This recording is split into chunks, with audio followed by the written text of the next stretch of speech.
Victims of a Washington shooting have been identified.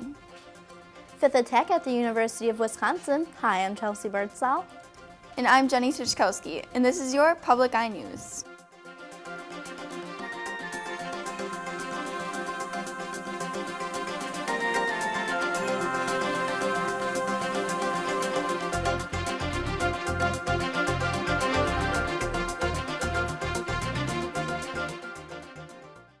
A plane that went missing on Friday has been found in a farm field in Pierce County. Richard Schweitzer from Watersmeet was the pilot of this flight and was found dead at the scene. He was the only person on board of the plane. The Federal Aviation Administration and the National Transportation and Safety Board are currently investigating. Last Thursday, a fugitive from Wisconsin was arrested in Iron Mountain. 20-year-old Dylan Geminer was wanted for a felony charge of the manufacture and delivery of marijuana in Wisconsin. Geminer was located on East Main Street Thursday morning, where he attempted to flee the scene by jumping out of a second-story window. After getting treatment for injuries, he was held in the Dickinson County Correctional Center and then was transported back to Wisconsin. He now faces felony charges in both Michigan and Wisconsin. For the next few days, we'll be talking about issues related to the upcoming election. Today's segment features Caleb Scanlon talking about road millages, including the road millage in Marquette Township.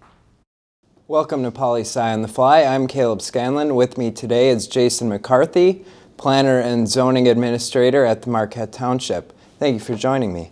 Thanks for having me. Today we're going to be talking about what a road millage is, including the road millage in Marquette Township. To start off, can you tell me a little bit about what a road millage is? Well, a millage or a tax is essentially a levy on property in which the resident would be forced, or not forced, but in this case they would vote as to whether or not they would elect to pay a amount of money per year to the township as the fiduciary in this situation to repair roads. Okay, excellent. So what are the current road conditions like in Marquette Township? Well, they're less than satisfactory. As you can imagine, in certain townships across the state, the funding for these kind of repairs are, it's just not there. So we've elected to put a question on the ballot this November to see if the residents are willing to step up and assist the community with repairing roads on our own. All right, so what can people in Marquette Township expect to see with this road millage? Well, if the millage is approved, we will begin in earnest in 2015 by repairing 15 lane miles of road. 2016 would be another 15 miles of road. And then in 2017, there would be 4 miles that would be repaired. So in all, 34 miles of road that would be repaired in the first 3 years. And that's able to be completed because the county, Marquette County, is willing to bond the project, which means they're willing to put up funding up front, and then we would be able to pay the millage back over the course of 15 years. That sounds excellent. Thank you for your contribution. That's all the time we have for you today. This has been Poli-Sci on the Fly. I'm Caleb Scanlon. Don't forget to vote on Tuesday, November 4th. The death of a 7-year-old led to the arrest of his mother and stepfather on the charges of first-degree murder and torture. According to the Wayne County Prosecutor's Office, 22-year-old Victoria Foster and 28-year-old Corey Rimson were arrested Friday. Rimson took his stepson Emmanuel to the hospital with complaints of abdominal pain. He later lost consciousness and was pronounced dead Friday. Bruises and abrasions were found on his body, but more tests are needed to determine the cause of death. Foster and Rimson's preliminary trial is set for November 6th. After the fifth assault or robbery attack on the University of Wisconsin-Oshkosh, administrators urged students to walk in groups in well-lit areas and to be aware of their surroundings. The latest attack involved the stabbing of 2 male students last Friday night as they fought off the robber a few blocks from campus. The students were taken to a local hospital with serious injuries. University of Wisconsin-Oshkosh Police Chief Lemire says safe walk escort requests have been doubled in recent weeks following the first attack on September 27th. Petra Roeder, interim chancellor, says the violent attacks are very uncharacteristic of the area. After the break, we'll have your national and international news. Next time on Finding Your Roots, rapper Nas, actor Angela Bassett, and presidential advisor Valerie Jarrett meet their enslaved ancestors. A receipt for a human being. says name of slave owner, Angus Taylor. It's astounding to see people who were considered 3/5 of a human being to find them. Finding Your Roots. Tuesday evening at 8 o'clock Eastern. The names of the victims and shooter of the Washington State High School shooting have been released. The shooter, Jalen Freeberg, released fire Friday at Marysville-Pilchuck High School. This shooting resulted in the death of 2 victims and the hospitalization of 3 others. Freeberg's death has been ruled a suicide, and one of the victims' death has been ruled a homicide. The second victim's death is still under investigation. The nurse who was threatening to sue after she was forced into Ebola quarantine will be released from a hospital in Newark, New Jersey today. Allison Harmelin is there with the latest.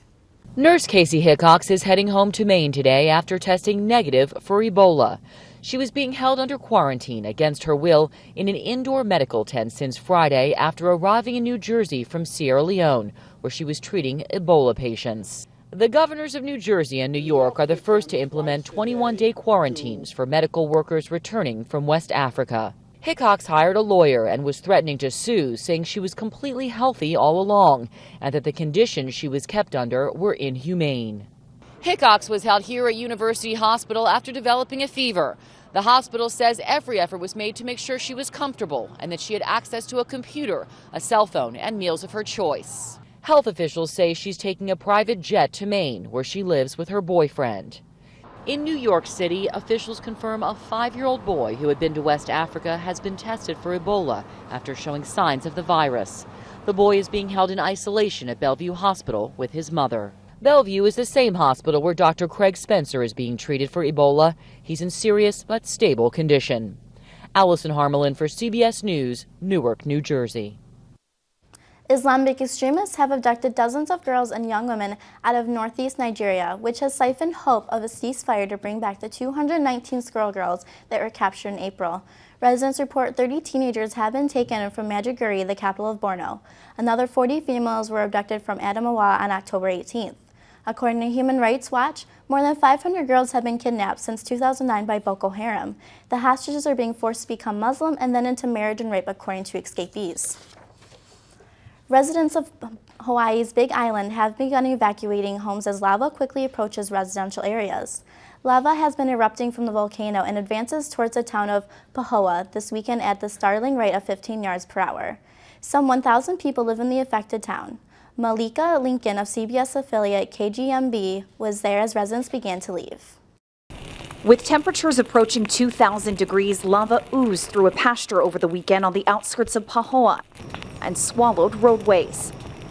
The lava flow began in June, but has gained speed the past week, moving toward Pahoa, forcing residents to pack up and flee their homes.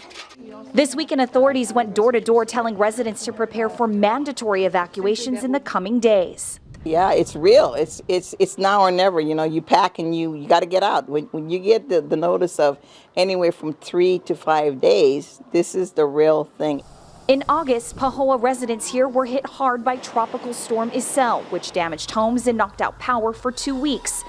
Now they face a new threat. We're praying really hard that it'll spare us on this area here because my whole family is in this subdivision that we live in, so we're all in needles and pins.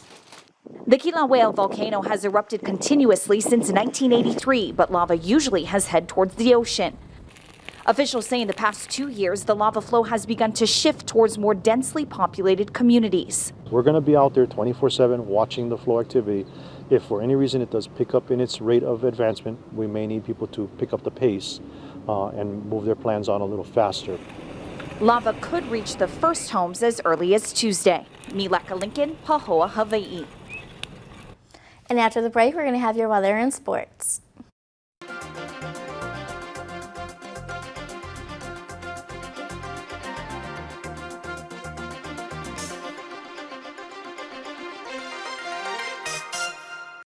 On the next Makers. People talked about this imaginary glass ceiling, which I tried to never even think about. Women shatter perceptions. I think it's up to all of us to keep that debate active so that we keep fighting for real equality. And transform the workplace.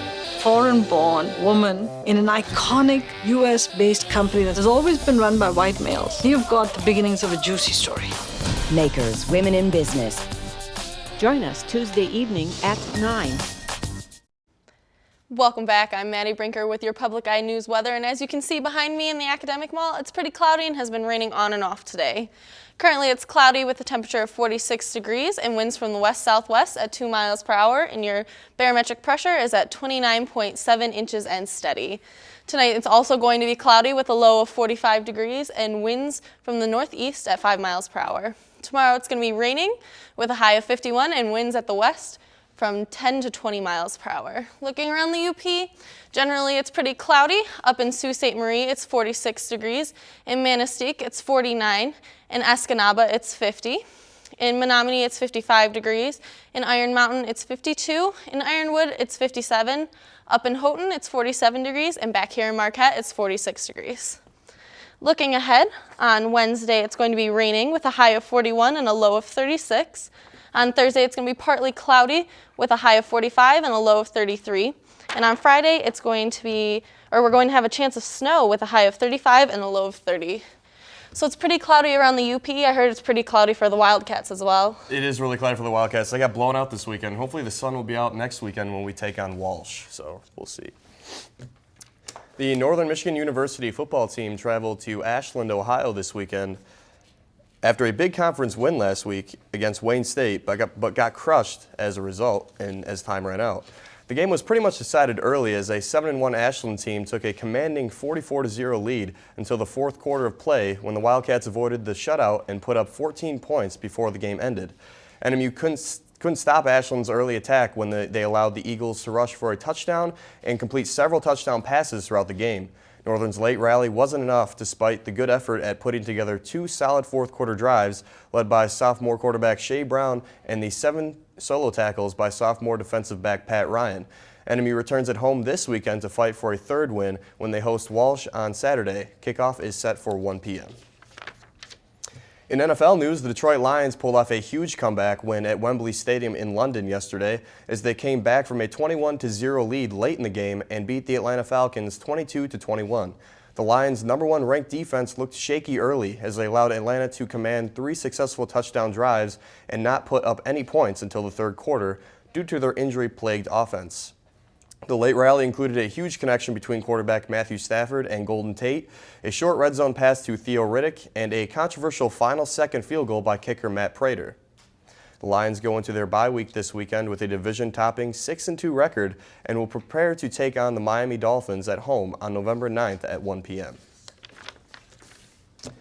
The World Series is in full swing and has been a close series so far as the San Francisco Giants lead the Kansas City Royals 3-2. Madison Bumgarner had yet another fantastic start on the mound yesterday as he threw a shutout to lead the Giants to a 5-0 victory in Game 5. Bumgarner won for the 4th time against a 1 loss in this postseason, allowing only 4 hits to the Royals. The Giants will try to claim its 3rd championship in 5 years tomorrow night when the matchup between 2 initial wildcards resumes in Kansas City. If the Giants happen to not win, Bumgarner says he's ready to come out of the bullpen in Game 7. Well, that's some pretty sad news about the Wildcats. At least they had a good win last weekend, right? That's very true. Hopefully they can come back and get their 3rd win, but in good news, the hockey team is undefeated and they'll look to start the regular season off strong. And I know all us Upers really like watching the hockey games, so I mean, really excited. And there's supposed to be one this weekend too, so we'll see how that goes. First home game, that's awesome. So we'll see how we do. Well, that's all the time we have today. Thanks for tuning in, and we'll see you tomorrow.